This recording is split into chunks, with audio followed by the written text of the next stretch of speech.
Abra sua Bíblia, por favor, Evangelho de João, capítulo 9, versículo 32.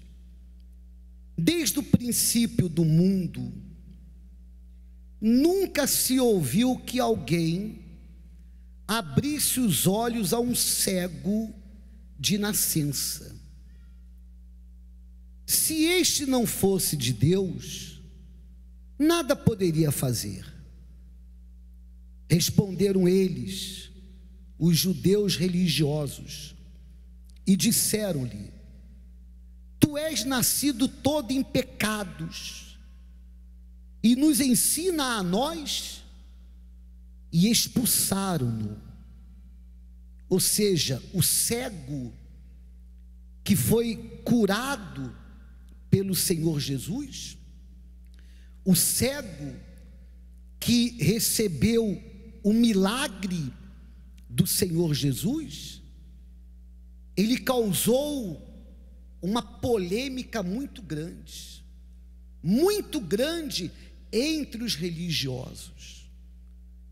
E os religiosos ficaram revoltados e expulsaram ele.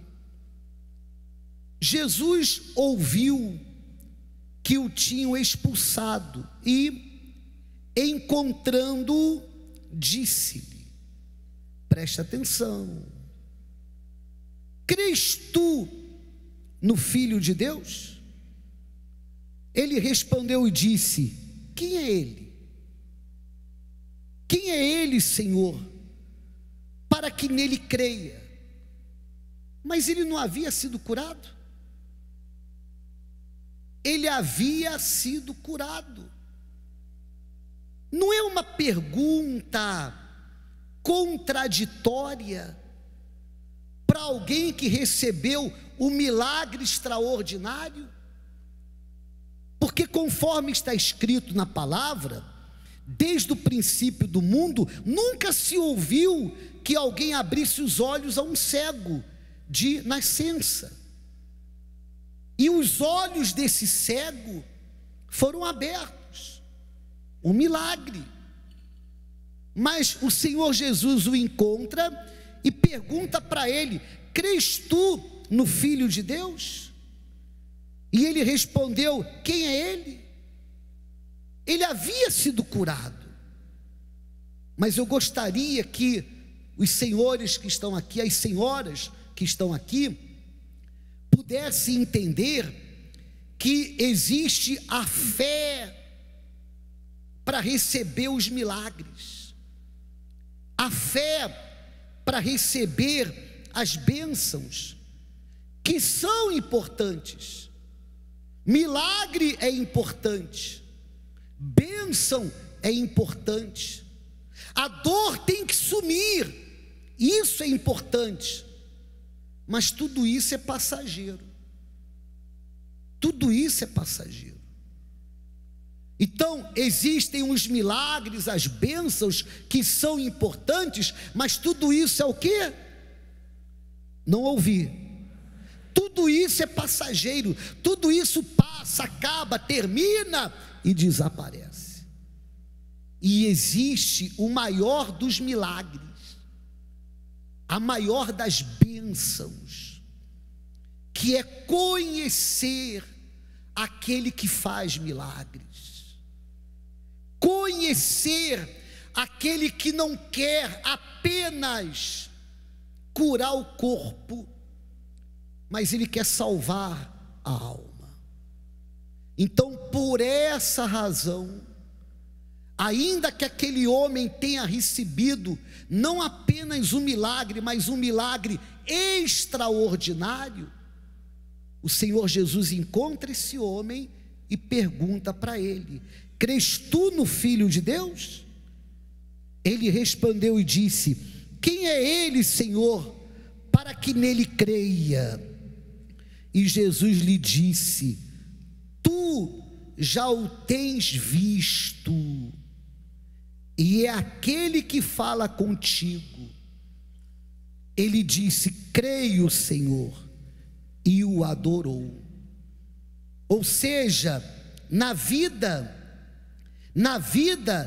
desse cego, a obra foi completa, porque ele havia sido curado, mas não havia ainda sido salvo. Ele havia recebido uma bênção, mas ainda não havia recebido o mais importante, que é a salvação.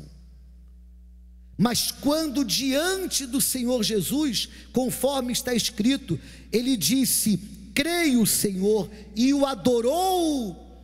Então nesse momento ele se entregou para o Senhor Jesus, e não apenas foi curado, através de uma entrega sincera, através de uma entrega verdadeira, a alma foi salva.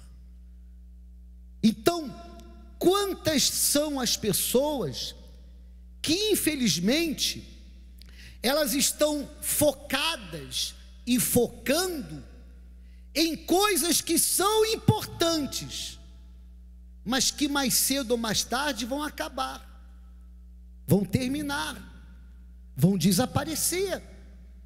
Mas a alma que existe dentro do Senhor, a alma que existe dentro da Senhora, ela é eterna.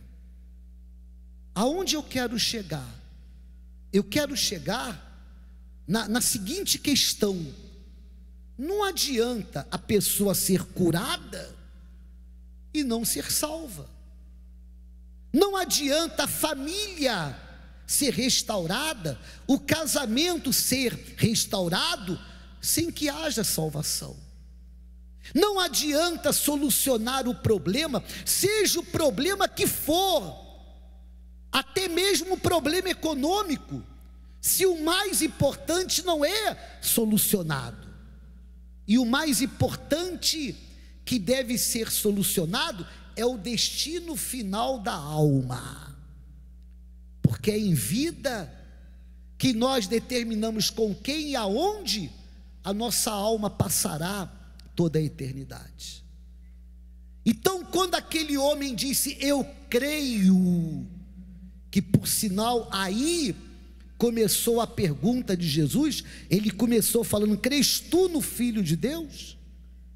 O crer no Filho de Deus é muito mais do que apenas levantar a mão e dizer: eu creio. O crer no Filho de Deus é crer ao ponto de entregar a vida.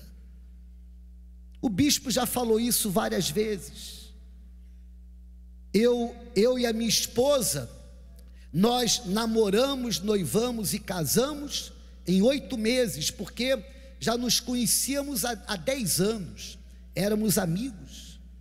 Enquanto estávamos namorando, um estava acreditando no outro, mas quando houve a decisão de casar, então um passou a crer no outro, e por causa disso nos casamos. Então a pessoa, ela que resolve se entregar a sua vida, se entregar de espírito, alma e corpo, ela está provando que ela não apenas acredita, porque muitos podem acreditar em Deus como acreditam no sol. Muitos podem acreditar em Deus como acreditam na lua. A lua existe, o sol existe, Deus existe, e só isso. Mas a pessoa que crê, não. A pessoa que crê, ela se arrepende de todos os seus erros, de todos os seus pecados. Ela se batiza nas águas, porque o batismo nas águas é o sepultamento da velha natureza, da velha criatura, e ela se batiza arrependida quando ela sai, além de perdoada, porque ela entrou arrependida. Quando ela sai, além de perdoada, ela sai para viver em novidade de vida, e isso dá condições para que aconteça o milagre do novo nascimento. do encontro com Deus, chamado de regeneração. Muda tudo. De repente não muda nada do lado de fora. De repente, do lado de fora, os problemas até aumentam, mas do lado de dentro muda tudo. Olha para mim, por gentileza. Mudam os pensamentos, os sentimentos, a conduta, o caráter, o comportamento. Então essa pessoa que ela consegue nascer de novo, ao novo nascimento, o nascimento da água e do Espírito, ela passa a ter condições de receber o Espírito Santo. E com o Espírito Santo, ela passa a ter uma nova vida. Uma nova vida. E passa a ter a certeza absoluta do destino final da sua alma com Deus. Então, é o Senhor que está aqui, a senhora que está aqui, e que talvez tenha agora recebido um grande milagre. Agora, ainda há pouco, vocês puderam ver algumas pessoas que deram testemunho. Não dá para falar com todo mundo. Algumas. Talvez você seja uma delas, mas ainda tendo recebido o milagre, o Senhor crê no Filho de Deus? Conforme Jesus perguntou, a senhora crê no Filho de Deus? Talvez alguém diga, mas eu estou na igreja, eu venho na igreja, eu tenho sido abençoado, eu tenho sido abençoada, o cego também foi.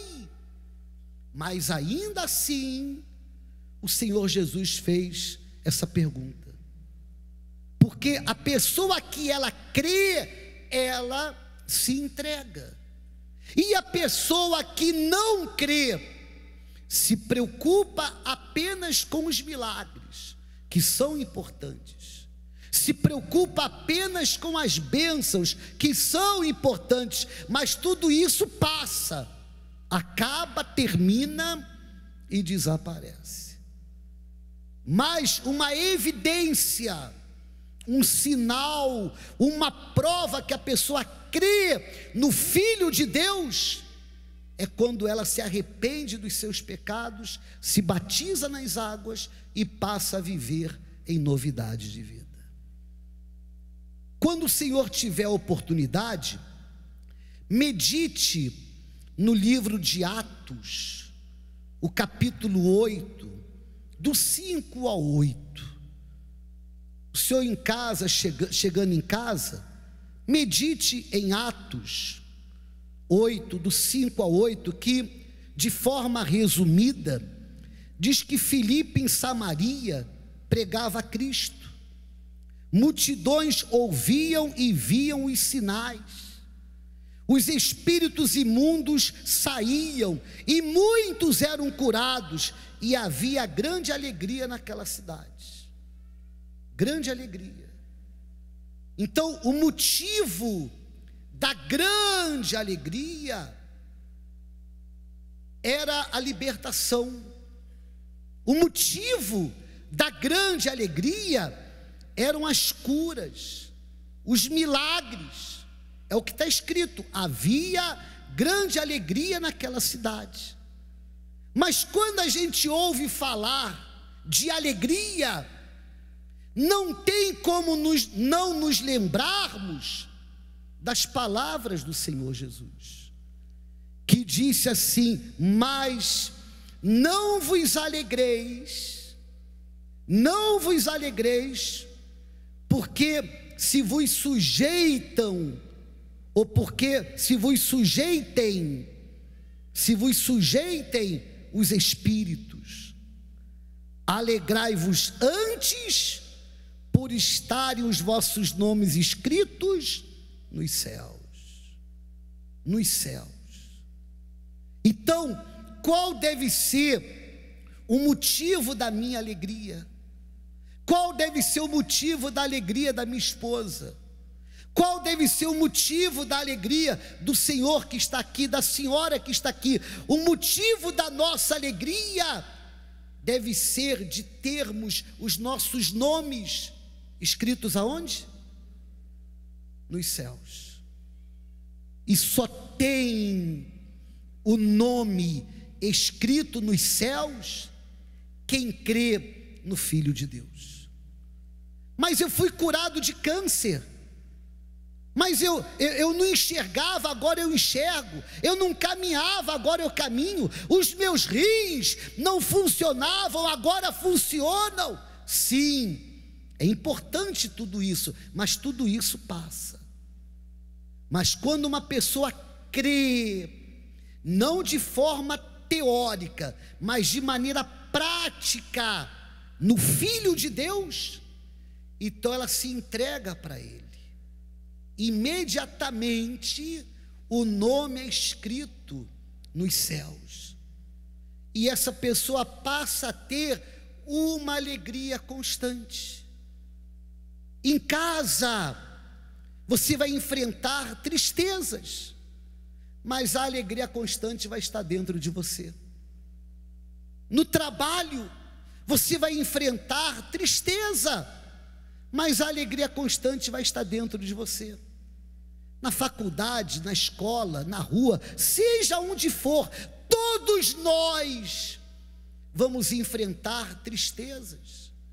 Em determinados momentos, até os nossos olhos vão chorar de tristeza.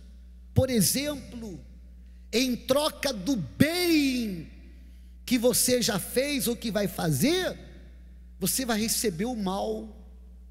Isso causa tristeza, sim ou não? Mas a alegria constante estará dentro de você. Por quê? Porque essa alegria, ela não depende do que possa acontecer ou não do lado de fora. Essa alegria não tem nada a ver com o que acontece do lado de fora. Essa alegria constante existe porque o Senhor crê no Filho de Deus. E pelo fato de crer no Filho de Deus, o Senhor se entregou para Ele, e o seu nome foi escrito nos céus. Então, mesmo que hajam tristezas, a alegria constante sempre estará dentro do Senhor.